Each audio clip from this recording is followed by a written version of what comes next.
author of Learning to Trust. She's dedicated to helping Black families build, protect, and pass down wealth with intention. Welcome my mentor, Dr. Sabrina Williams. Thank you, Demetrik. I am honored to Yes, be ma'am. here. This though, we gotta like take it like all the way back. I started off as an author about a little over a year ago. And from there, I became a radio talk show host. Real estate is one of those things that is also very encompassing of other areas. Your mortgage company is more than likely going to require you to carry some insurance. So InvestFest was actually great. I think it was a lot of conflicts. Yeah, it was a lot of conflicts. Conflicts. Like, I want to see this one on this stage, and all at the same time, it's like, okay, I got to choose the one I feel like will benefit me the most. That's why my book is called Learning to Trust. So let's break it down like from the beginning. Like, what is a trust? Hey, y'all, it's your boy Demetrik, and I'm back with another video, another podcast shooting. I know I told y'all I didn't know if I was gonna shoot another episode of this, or I didn't know if it was gonna be a series, or I didn't know, if that would just be the only one I ever shot. But today, I'm actually honored to welcome my mentor, Dr. Sabrina Williams, and I actually got a description. She's a life and legacy planning strategist, educator, investor, and author of Learning to Trust. She's dedicated to helping Black families build, protect, and pass down wealth with intention. Through her work, she's breaking down complex topics like estate planning and making them accessible for everyday families, reminding us that wealth is not just about money, it's about legacy. So, well, everyone, welcome, Dr. Sabrina Williams. Thank you, Demetrik. I am honored to be here. Thank you so much for having me on your podcast. Yes, ma'am. I actually got to work out a name. I've been thinking naming like Things That Matter podcast. I don't know. That's kind of rough estimate. I mean, a kind of like a rough draft, but things that matter, because when I come on here, I only want to talk about things that matter. Like, a lot of people do have podcasts where, they talk about things that matter to them, which I do believe is subjective, but I want it to be, without a doubt, like the topics that I do discuss, like, okay, the fact that things that matter is subjective, but the topics that I do bring to my platform, it's like, okay, without a doubt, it's objectively something that matters. Investing, business, real estate planning, which is something that, I'm excited to learn more about, because I haven't really even dove deep into that. Considering, and I know this is something that you say all the time, I think I'm too young, or, for that particular topic or that particular thought. So yeah, I appreciate you coming on. Well, it's good to be here. So I have journeyed into a space that I guess you would call the land of unfamiliar. So I started off as an author about a little over a year ago. And from there, I became a radio talk show host. So I had to come up with a name for my talk show. So I chose So Talks Money and More. And the reason why I did that is because I wanted the central theme of the talk show to be about money, but I didn't want to just box myself in, if you will, to money. I wanted the freedom to talk about other topics on the show. And so I think it's a very appropriate title for the talk show, So Talks Money and More, because it does allow me to talk about the thing that I am passionate about, which is money and building wealth. But it also gives me an opportunity to bring in other topics, like maybe current events or things that are happening in the city. So maybe you should consider something like that. I don't know. Okay, yeah, I definitely, even as to say like the topics that I did, because at first I was gonna I was thinking just real estate, so I can keep myself focused. I can, I'm only doing one thing, appeasing to one audience. But I realized that I could actually learn from, entrepreneurs in a lot of different spaces if I just really just gave it a chance and and listen to what they had to say, because essentially business is the same thing. It's just in different, sectors or different whatever you choose to venture off into. So I think as a real estate investor myself, I've been doing this now for 25 years now.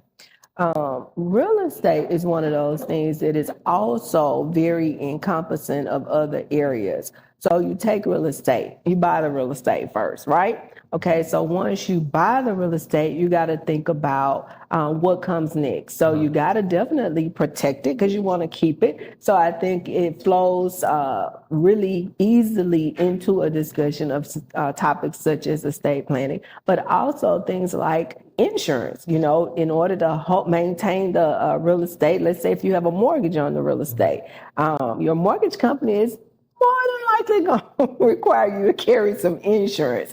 So that's another topic. Even though the central topic is real estate, that's another topic that freely flows into that whole conversation of real estate. Take, for example, taxes. Anybody that has real estate or thinks they own real estate, just stop paying taxes and find out if you still own real estate. So that whole conversation around taxes flows freely into that. So I think, having a title or a central focus, I should say, on real estate is a great thing, but it does lend itself to so many other topics as well. So you actually helped me out. So I'm definitely talking to other entrepreneurs, definitely going. I already have one, but yeah. So I know you do a couple different types of investing. I know you just said the real estate investing. I know you said so what advice would you give me? Because those things that you just mentioned, like the insurance, like the taxes, is not really honestly something that I really brush up on, honestly. I guess I feel like I got to get to that point, or wherever it may be subconsciously, that's preventing me from researching those topics. But what would you say? I know you give some good advice. So the first thing that I would say is be open to learning. So a lot of times, especially for those of us that are college educated, we are under the misconception or misperception, I should say, that, once we do those 4 years, or, in some cases it may be 6 years. And in my case, I was on the extended plan. I stayed around for a while. But once we get that formal education, the ones that, our parents dreamed of for us, they saved for us to go to college. Once we walk across that stage and throw that head in the air, we have this ideal that learning stops at that point. I don't ever want to go back to school. I'm not trying to open another book. But the reality is learning is just beginning. So always be open to learning and educating yourself in different areas. So if you're going to be a real estate investor, you have to spend some time investing in your most important asset that you have. It will never be anything that you own. The most important asset that you ever have will be yourself. So don't shy away from investing in you. And what I mean by that is, just a couple of weeks ago, we were in Atlanta at InvestFest. That was a conference where you were in the presence of over 25,000 other people from all over the world. So different people doing different things, bringing different perspectives to the table. So that's one of the things that I would say as a what I would call a seasoned investor, a person that has been doing this and still learning. Always be open to learning different things. Never think that, hey, I got it all figured out, or, just because I know how to do it this way that I'm going to stay over here in this lane, because what you do, again, is box yourself in. You don't give yourself room to grow. Hey y'all, I know you're watching this episode and I appreciate you for doing so. It's your boy Demetrik with RG Buys Homes. If you have somebody that's looking for a property, or you have a property yourself that you're looking to sell or get rid of, can you reach out to me? Or you can go to our website at RG Buys Homes, or you can actually reach out to this number, call or text this number that's on the screen, and you will be informed on what the next steps are. I appreciate you for watching the episode. Let's get back to the show. So you might start out, I think you're now doing wholesaling. Now, I didn't start out doing wholesaling. I initially went in with a buy and hold approach to real estate. I did do some what you would call wholesales along the way. But my primary focus was on buy and hold. That was my strategy. But I have evolved into other things, but only because I was willing to lend myself to learning. Okay. Yeah. You spoke about InvestFest. How did you feel about it? How was your experience? I know you were promoting your book. I saw you at the table. I ended up getting you on my blog and everything. So yeah, how did you feel about InvestFest? So InvestFest was actually great. It was my first time attending InvestFest. I've wanted to attend for about 2 years now, ever since I learned about InvestFest. But for me, it was an investment because, as you mentioned, I went as a vendor. So I was really restricted in a way because I was interacting with potential customers, and that went really well for me. But I feel like I may want to go back at another time as just an attendee so that I could get the full experience of being able to go into the different sessions and meet the celebrities and post my pickup on IG with magic. But I enjoyed it. The energy for me was just amazing. I'm just gonna be real. To have that many black folks in the room and I didn't see one fight break out. It was amazing. It was amazing. Yeah, definitely. Even I can tell you from my perspective of being somebody that was an attendee and not a vendor, definitely I feel the same way. Definitely about the energy. Definitely about seeing that many black people in one space, and it was for something positive. Yeah, that was the best part about it for me. I definitely enjoyed I went in 2023 as well. So that was kind of my first experience with it. I seen a lot of people there, but it was actually even more than it was in 2023. And I thought then was a lot of people. But yeah, I definitely enjoyed the panels. I didn't make as many as I wanted. I think it was a lot of conflicts. Like, okay. I can only imagine. Yeah, it was a lot of conflicts. Like, they have like this. I want to see this one on this stage, and I want to see this one on this stage, and they all at the same time. And it's like, okay, I got to choose the one I feel like will benefit me the most. I'm sure there were other things that probably captured your attention too, but we won't go there. It was definitely a good experience. So I definitely plan on going back next year. I have some friends that usually go back pretty much every year, and they travel to a lot of different conferences throughout the year. So I plan on catching a couple with them as well on that. So I definitely enjoyed the InvestFest.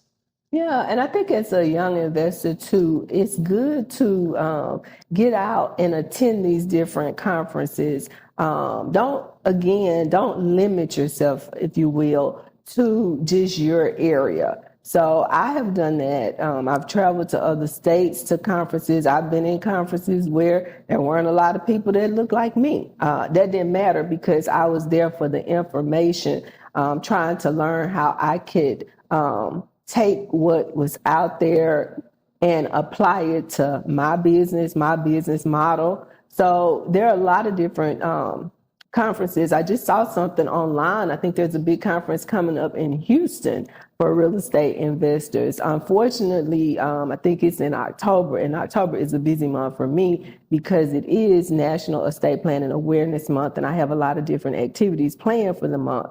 So, yeah, get out there and go to those conferences, man. You're young. Get on out there. Yeah, so I know the biggest things with those conferences is like implementation. Right. And I know you told me earlier this year that's like your word for the year. It is. Yeah, so like and what's my slogan? What do I say? You can get the information and the education, but if there is no implementation, your situation will not change. It will remain the same. So, you gotta get that on the shirt. That's key. Yeah, that's key. How do you feel like you implement? Because I will say, you do mention a lot of ideas, and then the next time we kind of speak, you definitely it's like, okay, it's already in place, it's already happening, and it's really inspiring to see because it's easy to get caught up in just coming up with new ideas, right? And then you coming up with a new idea, and that's something that I definitely would say that I struggle with. I think all of us do, but one of the things that I think is key, even let's go back to InvestFits. So you're in a room with over 25,000 people. Of course, you are networking, you're talking to people, but the reality is, at the end of the day, how many of those people are you actually going to reach out to when you get back? So I think it's really, really beneficial to us as individuals to be real with ourselves, have a plan for that. Okay, if I make one contact, if I make two contacts, I can say that I was successful in my efforts to go and network, because now these are two contacts that I didn't have before, and I'm going to work those. So for me, as you saw on last evening, I met Mr. Stephen LeBroy, who is a licensed insurance agent, but he specializes in high cash value life insurance policies. Which is something that is of interest to me. Mm-hmm. So being able to connect with him, I've had him on my talk show, had him last night on my life community platform. That was key because he was able to feed into us and teach us some things. I've had insurance since I was 25 years old, but literally the man sat there last night and in about an hour told me a lot of different information that I was clueless about when it came to insurance. So I think the key is really identifying, like one thing. Whenever I go to any conference, if I'm at any event, it's like, what is my one takeaway? If I could just take this one thing back, I'm going to take this back and I'm going to implement it. So don't overwhelm yourself with all the information that's going to be poured into you. What you want to do is filter through all of that and get that one thing. Yes, I know you told me that you do that same thing when you're reading the books. Mm-hmm. Yes. Yeah. Maybe that is definitely the approach that I got to take, because it is an overload of information, where I'm reading through every chapter, trying to take notes and trying to do that and highlight and implement, I guess, everything. Yeah. So, and there's nothing wrong with, you read a book, it's full of information, but realistically, are you going to remember everything in that book?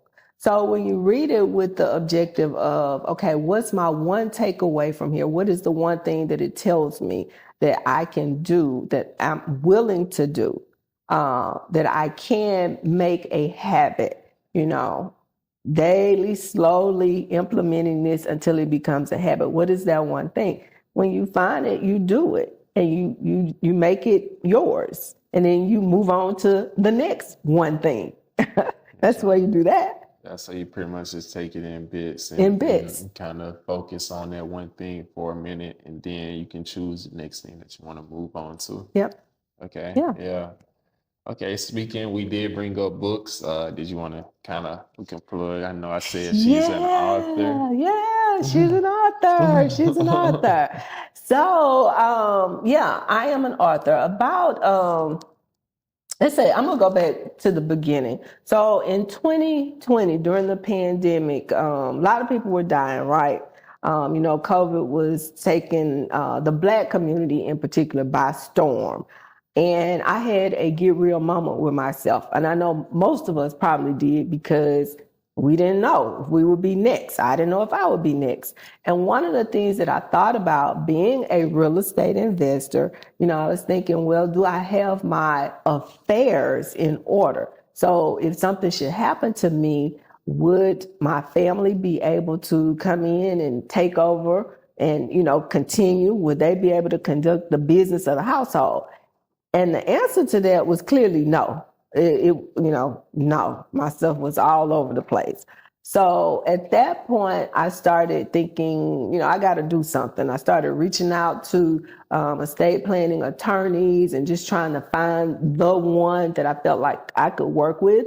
Well, lo and behold, I did not follow through. I got distracted, ended up going to Houston, Texas, and stayed there for I went for 3 months. I stayed for almost 3 years. Well, during that time, I had an experience that I went through that was not so positive, and it ended well, but it could have ended differently. I'll just say it like that. I write about it in the book, but could have ended differently. But what it did was it made me think back to the journey that I was on in 2020. So I did some things, took about a year off, immersed myself in study.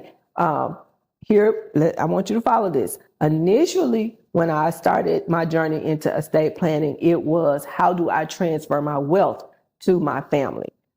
Fast forward about a year and a half later, my focus was on how do I protect my wealth from outside predators like lawsuits and other things, okay? So it went from transfer of wealth to protection of wealth.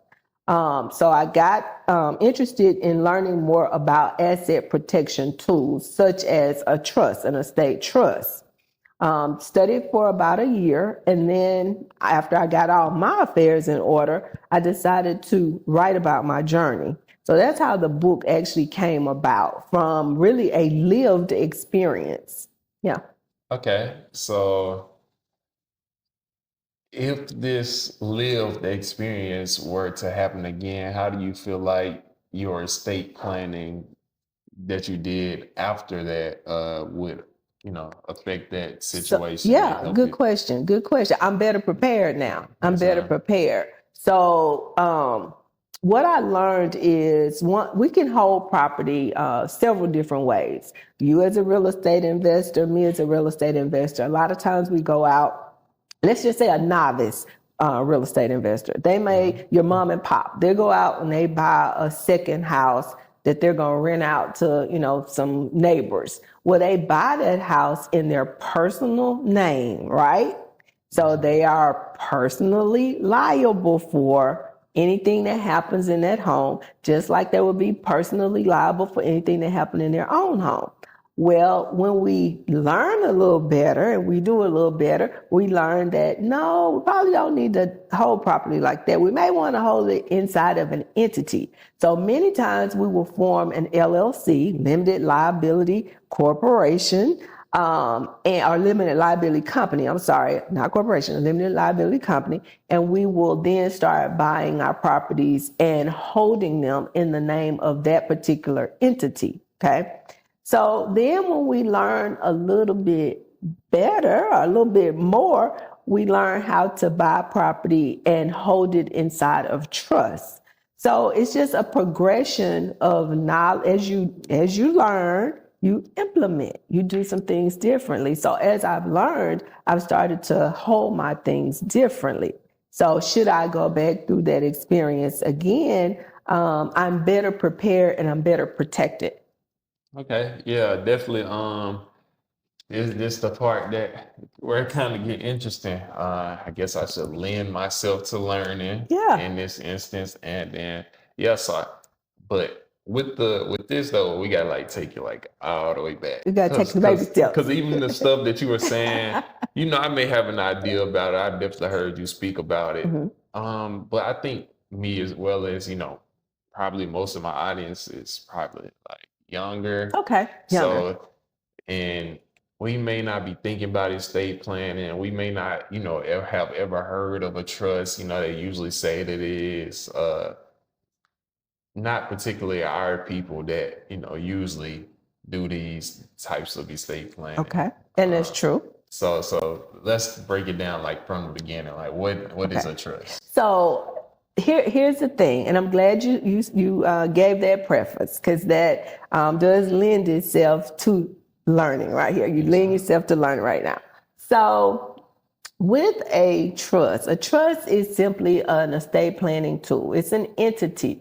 Most people, if I say LLC, oh yeah, I know what that is. I've heard of that. If I say a C Corp, they've heard of that. If I say an S Corp, corporation, they've heard of that. Well, a trust actually predates all of those things. They were around long before any of those other entities. So it is a way, an entity in which you can either hold assets, or you can use it for the purpose similar to, let's say if I said a will. Oh, most people have heard of that. They know you use a will, you write that last will and testament, because that's going to tell people what you want to happen to your things when you die.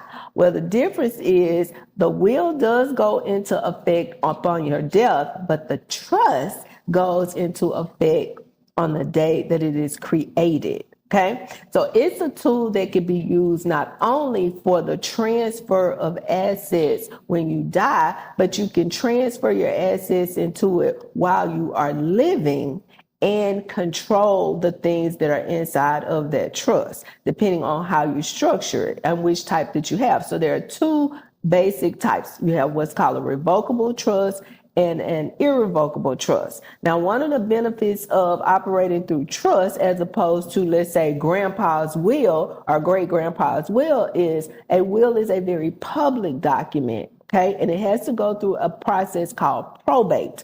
Probate basically is, and I'm going to dummy it down a little bit. So when you die, let's say you die and you owe Tom, Dick, and Harry, okay? Mm-hmm. Now, your family knows you're dead, but Tom, Dick, and Harry may not know you're dead, all right? And that's a problem because you owe them. So there is a process whereby they have to be notified. I mean, your family has to legally make it known that you are not of this world anymore. And so Tom, Dick, and Harry then have an opportunity to come and put in front of a court and say, you know what, this person died owing me money, and this is how much money I am expecting to be repaid out of anything that was owned by that person, okay? So whether that's your nice, what kind of car did I see out there? I got a Mazda. That nice Mazda I saw out there. That's part of your estate because those are your assets that you own. And a lot of people are like, well, I don't really own anything. Well, yes, you do own some things. You might have a car. Let's say you worked for a while. You may have bought a little stock. That's part of your estate. All of those things that you own. But even more, what did I tell you? What's the greatest asset that we have? Investing in ourselves. We're investing in ourselves, and we ourselves are an asset. So we have to go back to where I said I started thinking about estate planning during the pandemic. So your trust, a lot of times when people will establish a trust, they also establish other documents to go along with that trust. So things like a healthcare directive. Let's say if you got sick right now and you were incapacitated, who will make decisions about your care? Who gets to do that? You can't just assume that your parents would be able to do that because you're over 18 years old. And we know we may not know a lot, but everybody's heard of HIPAA, right? We have privacy laws in this country where things can't be disclosed about people. So anybody, you don't have to be old to get sick or incapacitated, right? Yes, ma'am. We saw a lot of young people die during the pandemic too, right? So from that standpoint, that's a document that everybody of age needs to put in place. Another thing we have to think about too is when you're incapacitated, incapacitated, who handles your financial affairs? Like, let's say if you had your real estate business, okay, depending on how you have your business entity set up, not everybody can go over there and sign checks on your business. So it is important to identify what's called a financial power of attorney so that when you are incapacitated, somebody can step in and fill that role as well. Now, this is something else a lot of people in your generation may be able to relate to. There are a lot of people that are young parents, okay? If you die, who's going to take care of your kids? Who gets that responsibility of doing that? I've actually lived through a situation in my own personal family where a family member ended up going to jail because they wanted the kids and, the other grandparents wanted the kids. And there was a literal physical fight over the children. If you have young children, you need to establish guardianship documents that identify who would have that responsibility for your children. So you don't have to be old to have certain things that are needed to be done. You just need to be in a certain situation, and that is alive and above 18 years old, in most instances. But even as a juvenile, my sister was 17. She was a teen parent. She was a parent. So at that point, there was still a need to identify if something happens to me, who gets my child. Another thing we don't think about, your banking account. You have a bank account? Yes, Let me hold some. I ain't say I had some in it. That's a good one. So banking, your banking information. Not everybody can just go to the bank and get your money when you die. You have to put some things in place so that the money properly transfers. So you're of that generation, and probably a lot of your viewers are of the generation where y'all are really, really focused on getting the bag. And there's absolutely nothing wrong with getting the bag. I applaud y'all for getting the bag. But at the same time, you're getting the bag, you should be just as concerned about keeping the bag. How do I protect the bag? And then how do I make sure that I'm not the only one that benefits from the bag, that my children and my children's children and my children's children benefit from the bag? So you see, estate planning is one of these things that is not just about death. And that's the thing that keeps a lot of people from doing it, because they think, oh, well, I got all the time in the world. I'm young and, I'm going to live until I'm 85, 90, 95 years old, maybe 100. I got all the time in the world, but there are things that can happen before death. Yes, okay. So we got what a trust is. So I don't know that I really answered that fully. So let me go back to that. So a trust, people complicate it. What is a will? A will is a piece of paper, right? Okay. Trust is the same thing. It is a piece of paper, literally, that specifies how you want certain things done. So it is an agreement between three parties, what's called the grantor, or the person who is entrusting their assets, the trustee, that's the person responsible for overseeing the assets that are placed inside of the trust, and then the beneficiary, the persons or entity that will inherit the or benefit from those items that are inside the trust. So really, don't overcomplicate it. If you can understand a will, it's a written agreement. You're a real estate investor, so you used to signing contracts. That's all it is. It's a contract between three parties. That's what it is, literally. Okay.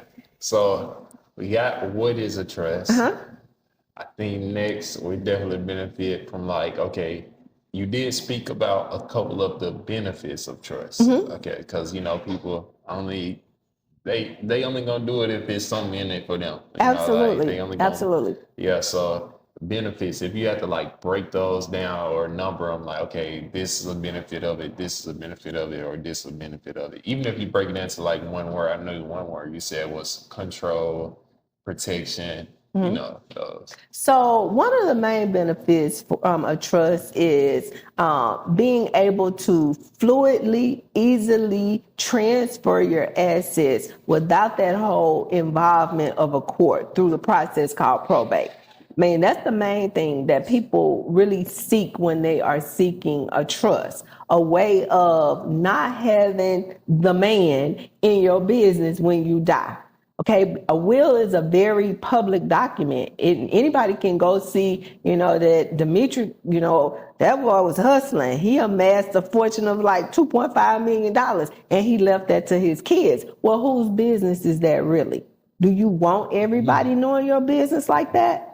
No, you really, really don't, So the privacy part of it, not having to deal with that probate, I mean, that is just amazing in and of itself to not have to do that. And again, the trust is something that can be used while you are living. If you become incapacitated, you can specify within your trust documents who steps up, who steps in. You can't do that with a will because it only goes into effect when you die.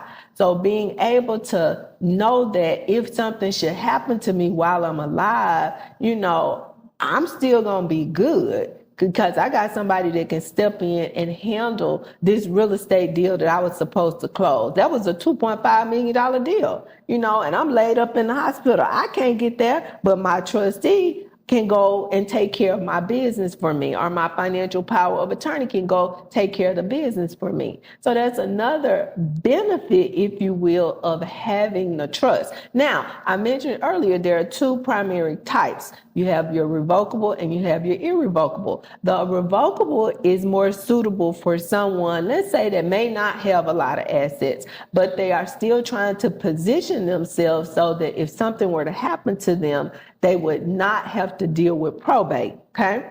They want to make sure that if they become incapacitated, they have put some things in place to make sure there is somebody to step up for them. Whereas that irrevocable trust, now it's going to be the one that cost-wise is going to cost you a little bit more to set up, but it comes with a ton of benefits, everything from the ones that I've already named to you got tax advantages associated with it. Asset protection comes with it as well, because when you set up an irrevocable trust, the trust itself owns all of your assets. So I don't know, you may be familiar with this term that's floating around, this little saying, own everything, control everything, own nothing. Yes, ma'am. Okay, that's what they're talking about. The trust is the owner of the assets. So if somebody were trying to sue you, like I found myself in that position, you can only take what I own. If I don't own it, you can't take it, right? Exactly. Think about that. You can only get what I own. If I don't own it, you can't get it. So when you're trying to scale, and especially if you're trying to scale really, really large, that irrevocable trust is probably ideal for you because you can literally bestow all of your assets to that trust. And then, those assets are protected from creditors or from people who are trying to sue you.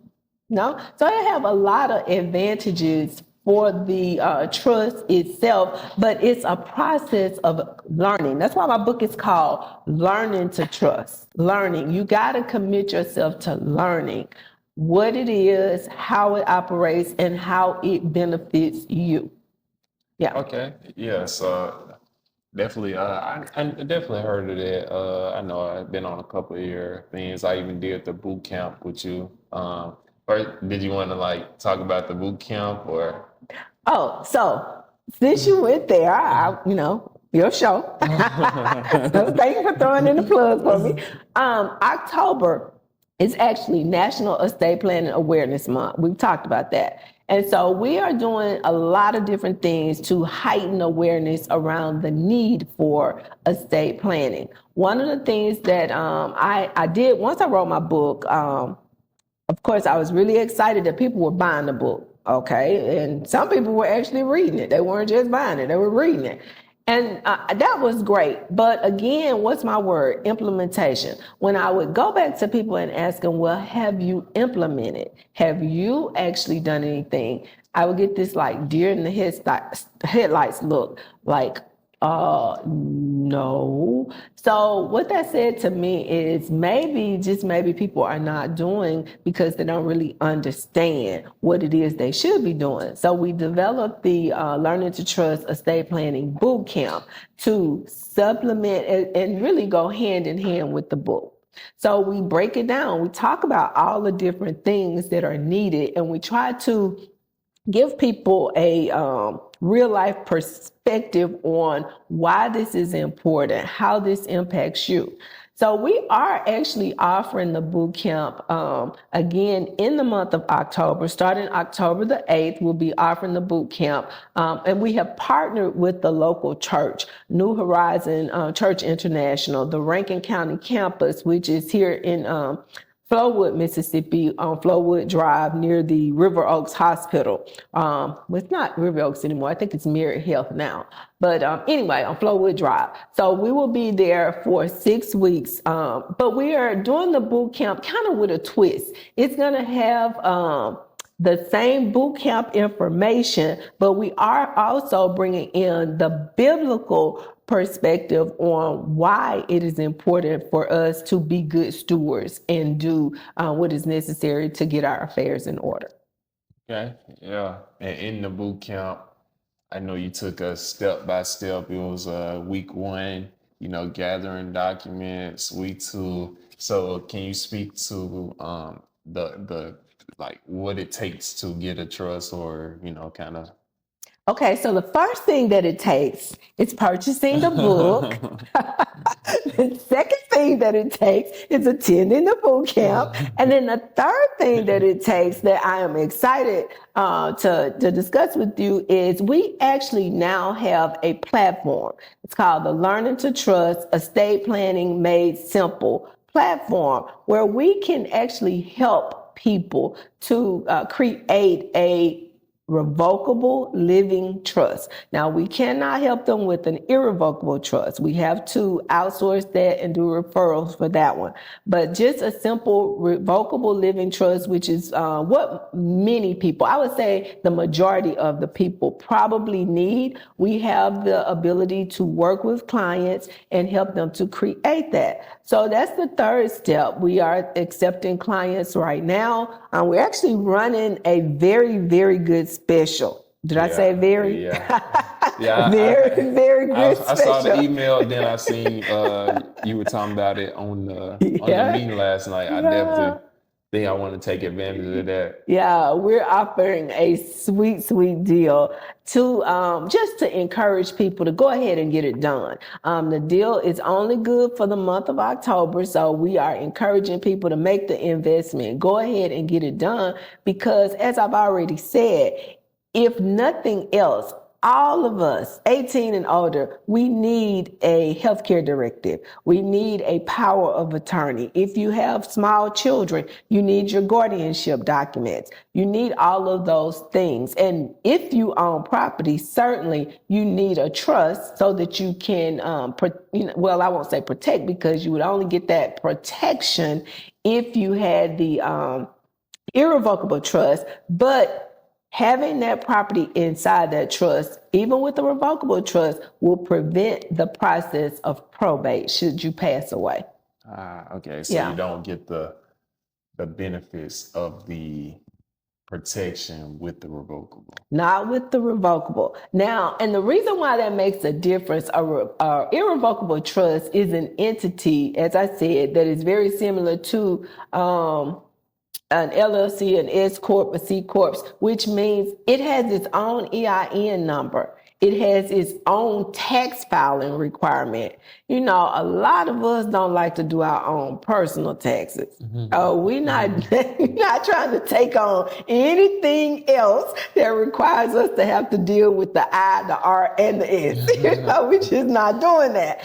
But if we really understood, and especially your generation, if you understood the power of that irrevocable trust, I think all of you guys would benefit, especially if you are trying to build, trying to scale. You would benefit from having one, because they're just, you have this in America, you have the 1%, and then you have all the rest of us, 1% and all the rest of us. Well, the 1% is the 1% because they do some things differently, and they're not in the 1%, not operating through trust.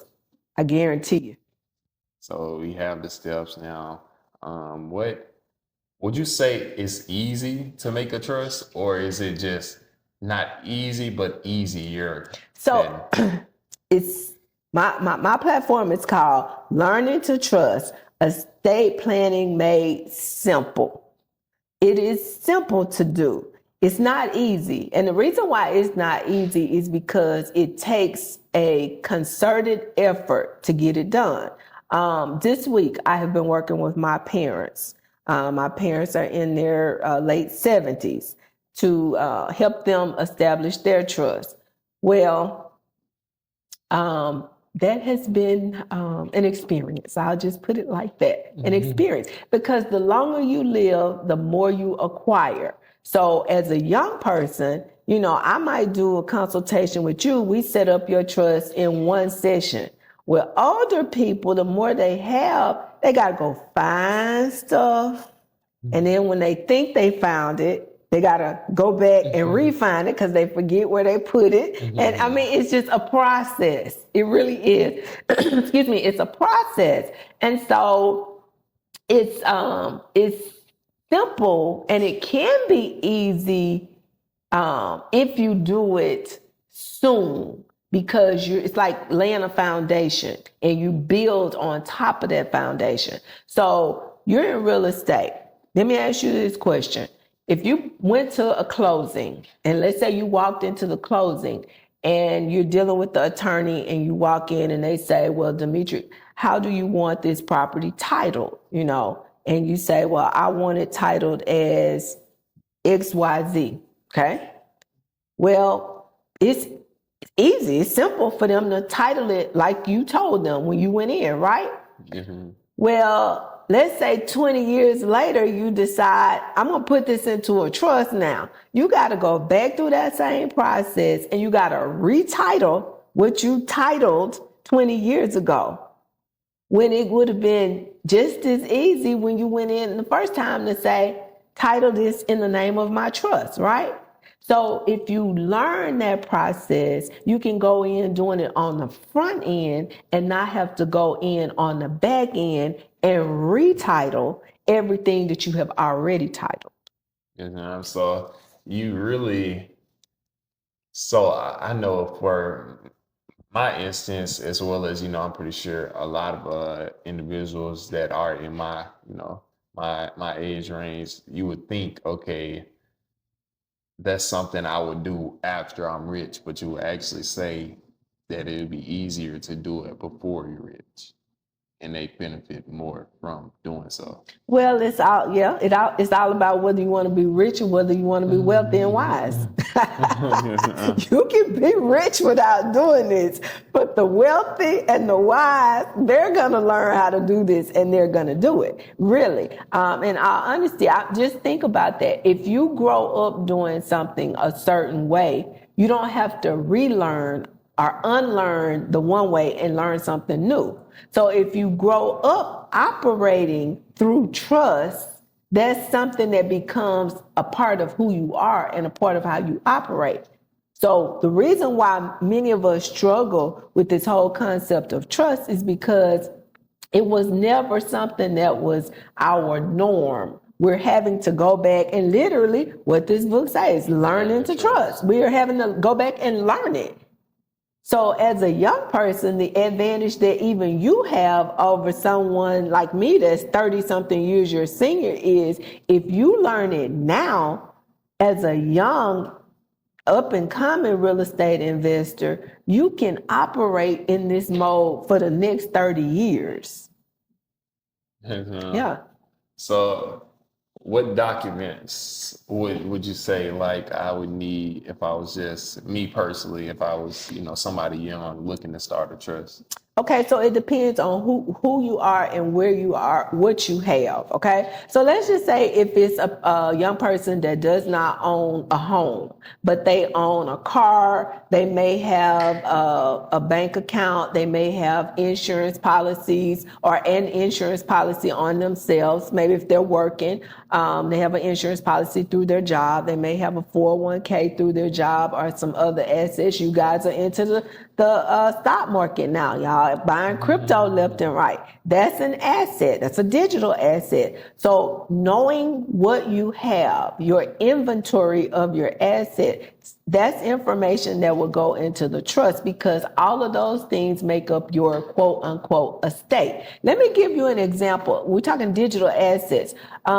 Kevin Samuels. Does that name ring a bell? Yes, ma'am. Okay. Kevin Samuels.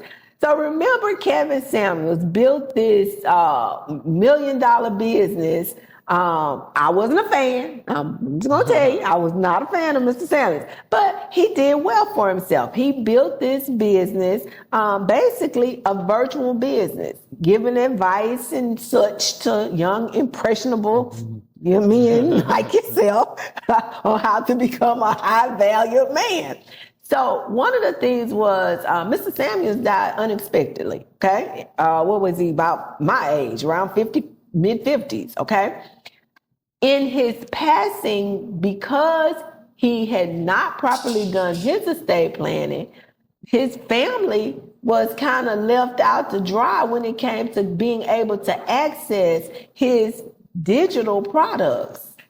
You understand what I'm saying? He had created this empire, but he didn't give his family a roadmap as to how to access it once he was gone. And that's kind of the way I look at a trust, as really a roadmap that points you in a certain direction, or points other than a certain direction once you're gone. So I go back to my parents. In working with them, what I did was I listed the stuff that I felt like we would need to know if something happened to them. So, for example, I took their insurance policy. I would want to know, first of all, do they have one? Okay. Yes, you have one.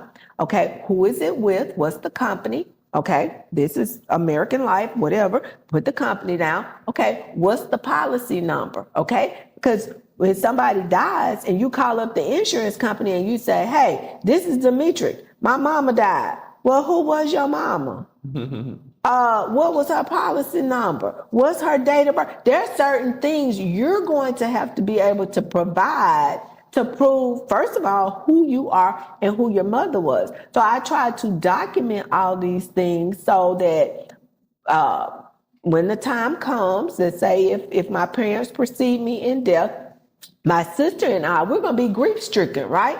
We're not going to be of the frame of mind that we're ready to, we looking to run around trying to find stuff. But having that one document that provides a roadmap for us will make it so much easier for us to be able to conduct their final business. Okay. Did I make that clear? Did I make it make sense? Did I make it make sense? Yeah, I mean, everything you've been saying kind of makes sense. I'm just trying to get an understanding of, I know a lot of people's question is where to start. So where you start is by getting my calendar link and scheduling a free 15-minute consultation where I sit down with you and I tell you, based on a series of questions that I'm going to ask you over about a 5-minute period, I can tell you which route would probably work best for you based on where you are in your life's journey. So that route for some people may very well be a will. Now, again, I am not a fan of a will. I'm not a fan of a will because a will ultimately ends people up in probate court. So with the trust itself, it's just a matter of making up your mind that you want one, scheduling your appointment, and then sitting down and going through the process. The fewer assets that you own, the quicker we can get through your process of creating the trust. So what my process looks like, let me give you an example. that initial consultation. The first meeting with me would be something like an intake meeting where I'm getting information from you on, who you are, what you have, where your things are, and then I give you a homework assignment, basically, similar to what I did in the boot camp. There are some pieces of information that I want you to think about, okay? And I'm gonna give it to you in paper form, and I'm gonna give you a time frame, and I'm gonna say we're gonna meet on this date, and when we come back together on this day, I need you to have the answers to these questions. And then we're gonna go through what we call an onboarding period, where we actually take you through, put all of this information into our system, document your wishes, what you want, and then the next meeting after that will be a review. We will actually print the document out, let you review it. Once you have reviewed it, if there are no errors, updates, or anything you would wish to change, then we will literally give you your paperwork and say, let's go get them executed. Executing a trust is basically signing it and getting it notarized. That's what executing the trust is. Sign it because remember, it comes to life on the date that it's created. So you execute your trust, and then the main thing, listen to me close, the main thing is funding the trust, okay? Funding the trust, people think, oh my God, I don't have any money to put in the trust. I don't have any money to put. It's not so much about putting money in the trust as it is about putting your assets in the trust. So for a person that does not own a home, okay, it's great because when you buy your home and you're sitting down at the closing table with the attorney and they say, how do you want your property titled? Instead of saying, oh, I want my property titled in Demetrik Trust. No, what would you say before trust came along? Okay. How to title it? RG buys homes. No, you would not. What would you say? Your name. What would you say? Demetrik Bozeman. That's what you would say. So instead of saying Demetrik Bozeman, then you would say, oh no. Now your mortgage may say Demetrik Bozeman, but your your closing documents, your titling is going to say in the Demetrik Bozeman Revocable Living Trust. Yeah. Yes, ma'am. Okay. So the mortgage may say one thing, and just so that you know, because this is a very common question, and I know you were going to ask me, so I'm going to go ahead and answer it. People always say, well, can I move a house that has a mortgage on it into a trust? The answer to the question is yes, you can. You absolutely can. The law is on our side with that. The law is on our side. We have the right to do estate planning. Now, what the law does say is we have to make sure that the beneficiary of that trust, which is why we use this revocable trust, is us, the person named on those mortgage documents, okay? So you can have the trust even if you have a mortgage on your home. Okay.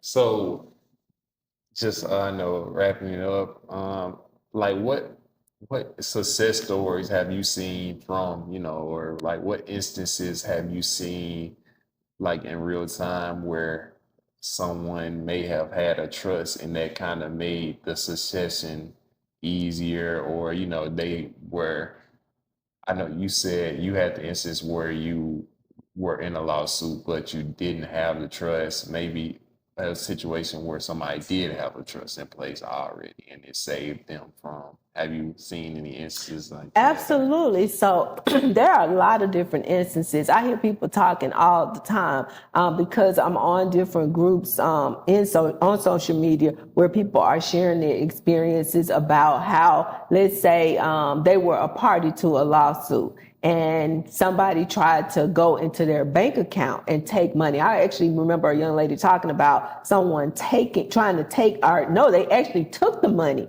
out of her bank account. But when she pulled out her trust documents and showed them that this bank account is in the name of the trust, it's not in my personal name, it's in the trust's name, I am the trustee of the trust. The bank they had to put the money back into her account because she was absolutely right. But that was only because she had an irrevocable trust. Remember I said that's the one that provides the asset protection. That's the one that's going to protect you from the creditors, that irrevocable trust. But many people are not ready for the irrevocable just to start out. And I understand that and I get that, which is why I would say in that instance, be open to having you a revocable trust. Okay. Until you graduate to the irrevocable trust. Yeah, I'm definitely sold on the trust. I'm definitely gonna take advantage of the special that you have going on in October to make a revocable trust, as well as walk me through the steps of doing so with that. Um, any other thing, any else that you want to promote? We have the book, Learning to Trust. We have the boot camp. We have the. There's a lot of stuff. And I do want to talk about that boot camp again. So, because it's National Estate Planning Awareness Month, and because we are doing it a little bit different, we're going to give, pretty much, we're not going to spill all the tea, but we are going to share a good bit of the tea in the course that we are doing with the church in October. But what we are doing is we're doing it at no cost. So that's the biggie. We will not charge a dime for that one. But we are asking that people come, support it. If you want to learn more, just support it. We will do it in person as well as virtually. I will have the link on my YouTube page so people can just log on to YouTube and watch the course as we're doing it if they can't be there in person. So that's the biggest thing. We want you to become enlightened, informed, and empowered during the month of October as it relates to estate planning. Okay, then you can plug your social medias. Yeah. So let's just say I'll close it like this. I am Dr. Sabrina Williams, educator, author, and investor, opening minds and closing contracts. I am so noted. I'm so excited and so delighted to be here with Mr. Demetrik, the RG Buys Homes pro right here. I am across social media platforms at I am so noted. That's IAMSEWNOTED. On IG, you got to put a little underscore behind that, but that's where you can find me. My books are on Amazon, as well as my personal website, which is www.iamsonoted.co. We want to help you. I am a life and legacy planning strategist. I want to help you if you allow me to do so. You even have your own talk show. Yeah, so if you want to check me out on air, you can follow me at on my YouTube at I Am So Noted on YouTube, and we also have a radio talk show that airs on the local station, the community radio station here in the Jackson metro area, WMPR 90.1, as well as in the Hattiesburg, Mississippi market, WGDQ 93.1 FM, and that's on Monday mornings at 7 a.m. We are, the show is called Soul Talks Money and More.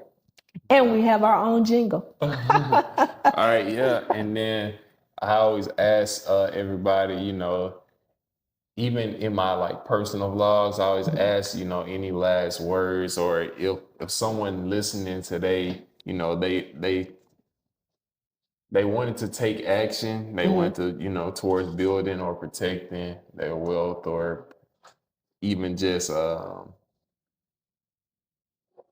they just want to take that next step. What would you say? Like, what words or any words of encouragement that you would have for them to do so? Or yeah, I say just what Nike say. Just do it.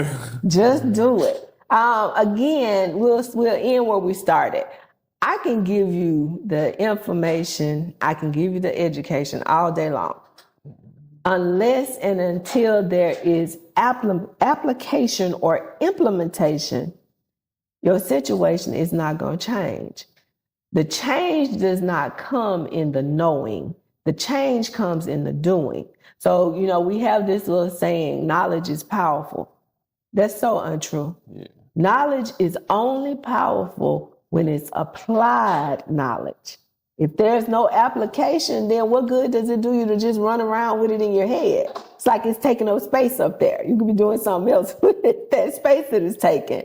So you gotta do, and you can't be, as a young investor too, I'll tell you, you can't be afraid of getting it wrong. You can't be afraid of losing. You know, if you so focused on, you know, I gotta win every time, then you're gonna miss some lessons along the way. Because some of your greatest lessons are gonna come in the losses. They really are. So embrace those. A lot of times people will, you know, make a go into a bad deal, and, you know, they'll come out of it all feeling some kind of way, feelings hurt and scared to do something again. It's like riding a bike. If you fall off the bike, you don't stop riding the bike. You get up, you clean yourself up, and you continue riding the bike. But now you know that when you come to that hole, don't try to jump over that hole. You might need to go around it. Don't try to do that, you know, Evel Knievel thing. Y'all don't remember that. That was right before your time. I don't know who's live now, what a good analogy would be now.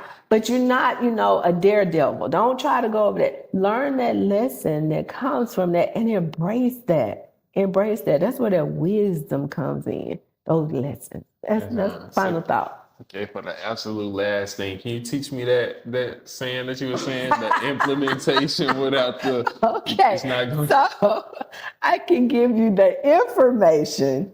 Okay, I can give you the information. And the education. And the education. But unless and until there is implementation. But unless and until there is implementation. Your situation. Is not going to change. It's not going to change. It's not going to change. All right, yeah. So that's Dr. Sabrina Williams, my mentor. I appreciate you for being on the show. Definitely learned a lot, even if it was just that saying. Yeah. Even if I just one thing. Even if I just took that one thing, and then I definitely will be in contact about the revocable trust. It's a deal you can't pass up on. And yeah, I appreciate it. I always learning from you. Well, thank you. It was good to be here. Best wishes to you and the podcast. Yes, ma'am. Thank you.